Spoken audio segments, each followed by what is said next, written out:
204 জন গাছি তাদের উৎপাদিত ঝোলগুড়, দানাগুড়, পাটালি, বাদাম পাটালি ও তিলে পাটালি নিয়ে স্টলে স্টলে আছেন ক্রেতাদের অপেক্ষায়। ক্রেতারাও তাদের পছন্দ মতো গুড় পাটালি কিনছেন। এছাড়া স্কাউটস সদস্যরা রস জ্বালিয়েই গুড় তৈরি করছেন। পাশাপাশি নারী উদ্যোক্তারা গুড় দিয়ে তৈরি বিভিন্ন পিঠার স্টল দিয়েছেন।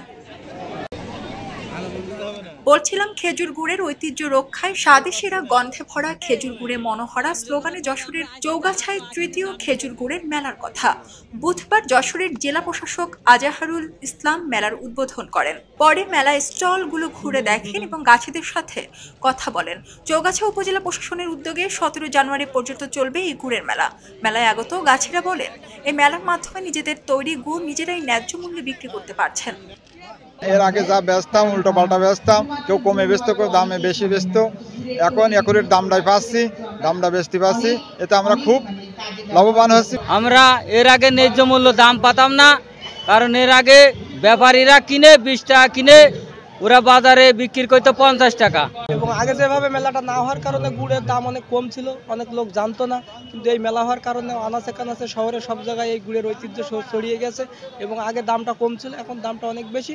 উপস্থিত গুড় তৈরি করে আমরা এখানে স্টলে সেটা বিক্রি করব। আমাদের স্কাউটসের নিজস্ব একটা স্টল দেওয়া হয়েছে, আমরা সেই স্টলেই উপস্থিত গুড় এই জায়গায় বানানো হচ্ছে, সেই উপস্থিত গুড়টি এই জায়গায় উপস্থাপন করা হবে।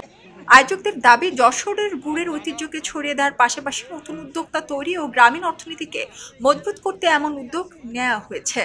এই খেজুর গুড় এবং খেজুর গুড়ের তৈরি বিভিন্ন রকমের পণ্য, এইটা কিন্তু উদ্যোক্তা তৈরির একটা বড় ধরনের একটা প্ল্যাটফর্ম, সম্ভাবনা রয়েছে। আমরা সেই সম্ভাবনাকে কাজে লাগিয়ে আমরা সামনের দিনগুলোতে আমরা নতুন করে কর্মসংস্থান তৈরি করতে চাই। তরুণ উদ্যোক্তাদেরকে আমরা আকৃষ্ট করতে চাই।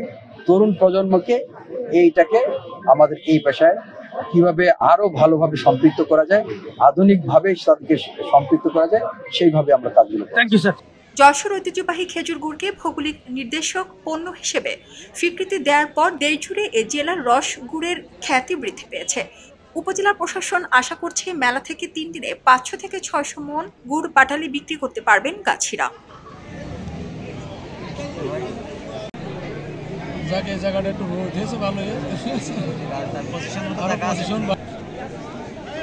সবাই যখন জোয়ারে গা ভাসায়, কেউ কেউ ঘুরে দাঁড়ায়।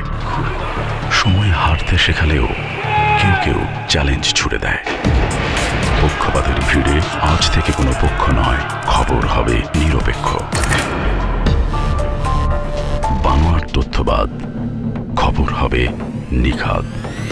ভেঙে গুজবের শিখ, খবর হবে নির্ভীক। খবরের কাগজ, নিখাদ, নির্ভীক, নিরপেক্ষ।